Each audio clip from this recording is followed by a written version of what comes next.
2025 പുതിയ ഫോണുകൾ വരാൻ തുടങ്ങിയപ്പോൾ പഴയ ഫോണുകളുടെ വില നന്നായി കുറയാൻ തുടങ്ങി. അണ്ടർ 25 സെഗ്മെന്റിലെ ഫോണുകൾ അണ്ടർ 20യിലും അണ്ടർ 20 സെഗ്മെന്റിലെ ഫോണുകൾ അണ്ടർ 15ലും ഒക്കെ കണ്ടുവരുന്നുണ്ട്. സോ ഇന്നത്തെ വീഡിയോയിൽ ഏതൊക്കെ ഫോണുകളാണ് നമ്മൾ ശ്രദ്ധിക്കേണ്ടതെന്നും അതിൻ്റെ കുറവുകൾ എന്തൊക്കെയാണെന്നും ഏത് പ്രൈസ് പോയിന്റിലാണ് ഇവ വാങ്ങേണ്ടതെന്നും കൃത്യമായി മനസ്സിലാക്കാം. So let's get started. 10,000 rupees എന്ന സ്ട്രിക്റ്റ് ബജറ്റുള്ളവർക്ക് വാങ്ങാൻ പറ്റിയ ഏറ്റവും നല്ല ഫോണാണ് മോട്ടറോളയുടെ G35. ഇതിൻ്റെ മെയിൻ ഹൈലൈറ്റ്സ് എന്ന് പറയുന്നത് 1000 നിറ്റ്സിൻ്റെ നല്ല ബ്രൈറ്റ്നസ് ഉള്ള ഒരു ഫുൾ HD+ ഡിസ്പ്ലേ ആണ്. ഒപ്പം ഡുവൽ സ്പീക്കേഴ്സ്, ഡോൾബി അറ്റ്മോസ് ഉണ്ട്, ഗൊറില്ല ഗ്ലാസ് 3ൻ്റെ പ്രൊട്ടക്ഷൻ ഉണ്ട്. മെയിൻ ക്യാമറയിൽ 4K വീഡിയോസ് ഷൂട്ട് ചെയ്യാൻ സാധിക്കും.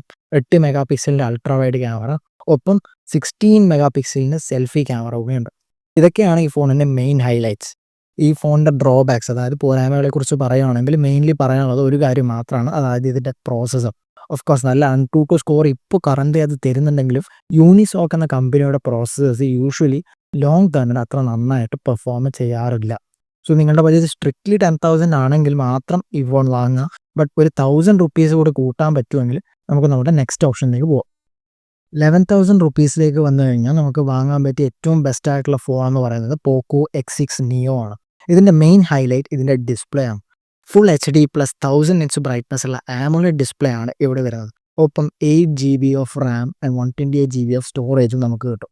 ഗൊറില്ല ഗ്ലാസ് 5ൻ്റെ പ്രൊട്ടക്ഷനാണ് ഇവർ തന്നിരിക്കുന്നത്. ഒപ്പം 33 വാട്ട്സിൻ്റെ ഫാസ്റ്റ് ചാർജിങ് കൂടിയുണ്ട്. ആൻഡ് ഈ ഫോണിൻ്റെ പോരായ്മകളെക്കുറിച്ച് പറയുകയാണെങ്കിൽ ഇതിൻ്റെ സോഫ്റ്റ്വെയർ Android 13 ബേസ് ചെയ്തിട്ടാണുള്ളത്. പിന്നെ മോണോ സ്പീക്കറാണ് ഇവിടെ തന്നിരിക്കുന്നത്. ഡോൾബി അറ്റ്മോസിൻ്റെ സപ്പോർട്ട് ഉണ്ടെങ്കിലും മോണോ സ്പീക്കറാണ്. അടുത്ത ഫോണാണ് വിവോയുടെ T3X. ഈ ഫോണിൻ്റെ മെയിൻ ഹൈലൈറ്റ് ഇതിൻ്റെ പെർഫോമൻസ് ആണ്. സ്നാപ്ഡ്രാഗണിൻ്റെ 6 Gen 1 എന്ന് പറയുന്ന പവർഫുൾ ആയിട്ടുള്ള പ്രോസസ്സറാണ് ഇവിടെ വരുന്നത്. ഒപ്പം 6000 mAh വലിയ ബാറ്ററി ഉണ്ട് വിത്ത് 44 വാട്ട് ഫാസ്റ്റ് ചാർജിങ്. പിന്നെ മനസമാധാനത്തിനായി നല്ല ഒരു IP റേറ്റിംഗ്, IP64ൻ്റെ റേറ്റിംഗ് കൂടി ഇവിടെ നമുക്ക് കാണാൻ സാധിക്കും. ഇനി ഇതിൻ്റെ പോരായ്മകളെക്കുറിച്ച് പറയുകയാണെങ്കിൽ LCD ഡിസ്പ്ലേ ആണ്.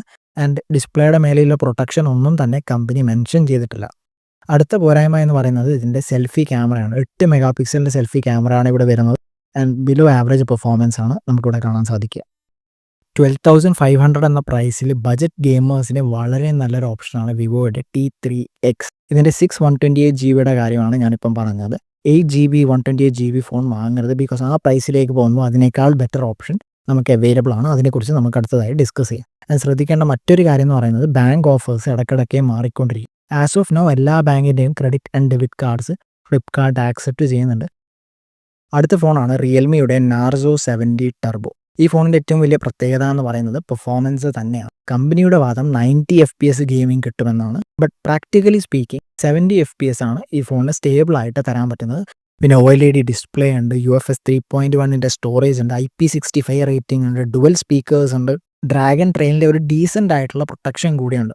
ക്യാമറാസിൻ്റെ കാര്യം പറയുകയാണെങ്കിൽ എബവ് ആവറേജ്. ഇനി ഈ ഫോണിൻ്റെ കുറവുകളെക്കുറിച്ച് പറയുകയാണെങ്കിൽ മെയിൻ ആയിട്ട് വരുന്ന ഇതിൻ്റെ സോഫ്റ്റ്വെയർ ആണ്. ഒരുപാട് ബ്ലോട്ട്വെയറുകളും പരസ്യങ്ങളും ഉണ്ട്. സോ ഒരു 15-20 മിനിറ്റ് ഇതൊക്കെ കളയാൻ വേണ്ടി നമ്മൾ ചിലവഴിക്കണം. എന്നാൽ മാത്രമേ ഒരു നല്ല യൂസർ എക്സ്പീരിയൻസ് നമുക്ക് ഇതിൽ നിന്ന് കിട്ടും.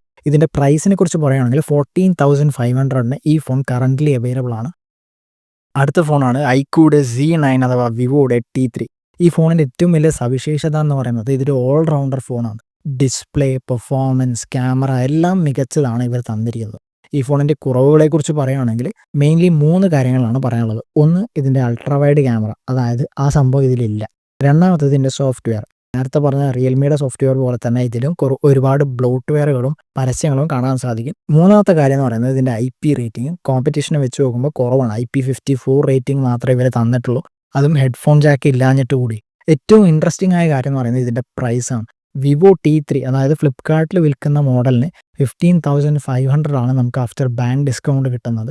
ലാസ്റ്റ് ടൈം നോക്കിയപ്പോഴേക്കും എല്ലാ ബാങ്കിൻ്റെയും credit and debit cards accept ചെയ്യുന്നുണ്ടായിരുന്നു. So at this point it is a very value for money phone. അടുത്ത ഫോണാണ് Redmi Note 13 Pro.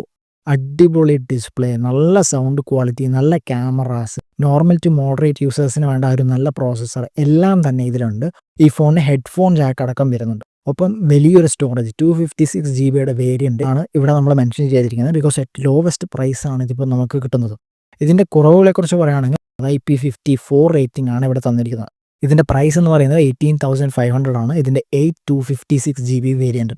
Under 20,000 best camera ഫോണാണ് മോട്ടറോളയുടെ Edge 15 Neo. ബാക്ക് സൈഡിൽ 50+13+10. ഈ 10 എന്ന് പറയുന്നത് ടെലിഫോട്ടോ ലെൻസ് ആണ്. ഫ്രണ്ടിൽ വരുന്നത് 32 മെഗാ പിക്സലിൻ്റെ ക്യാമറയാണ്. ആൻഡ് ഇതിൻ്റെ ഏറ്റവും വലിയ സവിശേഷത എന്ന് പറയുന്നത് എല്ലാ ക്യാമറയിൽ നിന്നും 4K വീഡിയോസ് നമുക്ക് ഷൂട്ട് ചെയ്യാൻ സാധിക്കും. 1.5K റെസൊല്യൂഷൻ്റെ ഡിസ്പ്ലേ ആണ് ഇവിടെ വരുന്നത്. 256 GB സ്റ്റോറേജ് ഉണ്ട്. പക്ഷേ ഒരു നല്ല പാക്കേജാണ്. ഇതിൻ്റെ പോരായ്മകളെക്കുറിച്ച് പറയുകയാണെങ്കിൽ ചെറിയ ഫോണാണ്, എല്ലാവർക്കും അത് ഇഷ്ടപ്പെടണം എന്നില്ല. പിന്നെ ബാറ്ററി അതും ചെറുതാണ്. 4300 mAh ബാറ്ററിയാണ് നമുക്കിവിടെ കാണാൻ സാധിക്കുക. സോ ബാറ്ററി ബാക്കപ്പ് കുറവായിരിക്കും. അടുത്ത പോരായ്മ എന്ന് പറയുന്നത് മോട്ടോറോളയുടെ എല്ലാ ഫോണുകളിലും കണ്ടുവരുന്ന ഒരു പ്രശ്നമാണ്. അതായത് ക്യാമറ ആപ്ലിക്കേഷനിൽ അല്പം ലാഗും സ്റ്റട്ടറും ഒക്കെ കാണാൻ സാധിക്കും. സോ ഇതുമായി പൊരുത്തപ്പെടാൻ പറ്റുന്നവർക്ക് ഈ ഫോൺ എന്തായാലും ഒരു നല്ല ചോയ്സ് ആണ്. ഇനി അതല്ല, നല്ല ക്യാമറ വേണം, അതേസമയം കുറച്ചും കൂടെ വലിയ ഫോണാണെങ്കിൽ മോട്ടോറോളയുടെ തന്നെ എഡ്ജ് 50 ഫ്യൂഷൻ ഒരു നല്ല ഓപ്ഷനാണ്. ബെസ്റ്റ് ഓൾറൗണ്ടർ ഫോണാണ് വിവോയുടെ T3 Pro. അഗെയിൻ വിവോ തന്നെയാണ് ഓൾറൗണ്ടർ സെക്ഷനിൽ കപ്പടിച്ചുകൊണ്ട് പോകുന്നത്. എനിവേസ് ഇവിടെ നമുക്ക് ഏറ്റവും പവർഫുൾ ആയിട്ടുള്ള സ്നാപ്ഡ്രാഗൻ്റെ 7 Gen 3 എന്ന് പറയുന്ന പ്രോസസ്സറാണ് കാണാൻ സാധിക്കുന്നത്. 8 ലക്ഷത്തിന് മേലെ AnTuTu സ്കോർ ഉണ്ട്. നല്ല ബാക്ക് ക്യാമറ സെറ്റപ്പ് ഉണ്ട്. അൾട്രാ വൈഡ് ക്യാമറ ഇവിടെ തന്നിട്ടുണ്ട്.